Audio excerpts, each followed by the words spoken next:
least 150 million Americans. That's nearly half the country, y'all. They're on TikTok. But the Senate is considering legislation that would ban the popular app.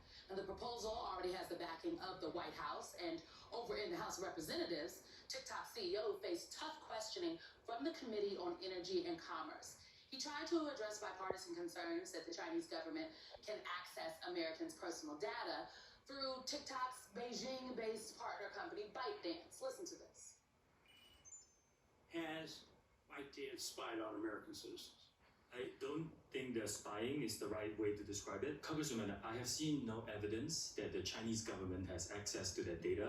They have never asked us. We have not provided. But you know what? I find that actually preposterous. The American data has always been stored in Virginia and Singapore in the past. And access of this is on an as-required basis by engineers globally. By engineers for business purposes. By engineers? ByteDance? ByteDance, the Communist Party? No. That's what a hot seat looks like, y'all. Now, Democratic Congressman Jamal Bowman, he spoke out against a possible TikTok ban, TikTok ban, because of free speech concerns and the impact on small businesses. Joining me now to discuss are some actual TikTokers. Aiden Cohn-Murphy, the founder of Gen Z for Change, is here, and TikTok content creator Claudine James is also here. Welcome to you both. Ms. James, I want to start with you because as we introduce this segment, I'm sure people were expected to see so all young people, and you are an English teacher who's offering grammar lessons to millions of followers on TikTok. How would a ban of the app affect your ability to do your job? A ban would affect my amazing platform where I've helped so many students. Just this morning, I got an email from someone that says, I'm finally going to graduate, and your TikTok lessons helped me. Another lady said that I found my purpose again in teaching by watching you because you have made me become passionate again about teaching. So your presence has made a difference on the app. Aiden, look, Social Sphere is out with a new poll, and this poll finds that 53% of Gen Z opposes a ban on TikTok. But a similar number, 51%, are still concerned about Beijing's influence. So how do you think that lawmakers could address data privacy concerns while also allowing TikTok to remain? Yeah, you know, Simone, for something called a hearing, there sure wasn't a lot of listening going on Thursday. I think that lawmakers kind of came in with a plan of exactly what they wanted to do and weren't really looking to dive into a nuanced conversation about TikTok. I think that we can't see the forest for the trees here. I think that there is a data privacy crisis in this country that we need to address, but that has to be through wide-scale regulation and government oversight. And I think that's what lawmakers need to do rather than singling out one platform.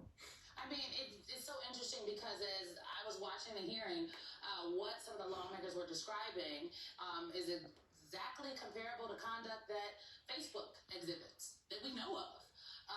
The only difference there is the lack of the potential for the Chinese government to take a peek at the data. I want to talk about just the impact that a ban, if you will, not to mention we don't even know how a ban would actually work, what a ban would have on creators. You know, Ms. James, some of the folks who oppose the ban have rightfully pointed out that TikTok gives a voice to its content creators, especially content creators of color. Can you just talk about the impact that a ban would have on folks like you and so many other creators on the platform? I am so thankful to be able to have this platform. It's not anything I intentionally did. My students dared me to get on TikTok, and within a day, I had 1,000 followers, and 6 weeks later, I had 100,000 followers. What I have done, what I've been able to do on the TikTok is be able to have a platform where education is valued, education is seen as something that we need to be after every single day. It's a quote, and I know you're familiar with it. It says, education is the most powerful weapon we can use to change the world. And my platform has become powerful on TikTok, and I just simply present grammar lessons. Word of the day.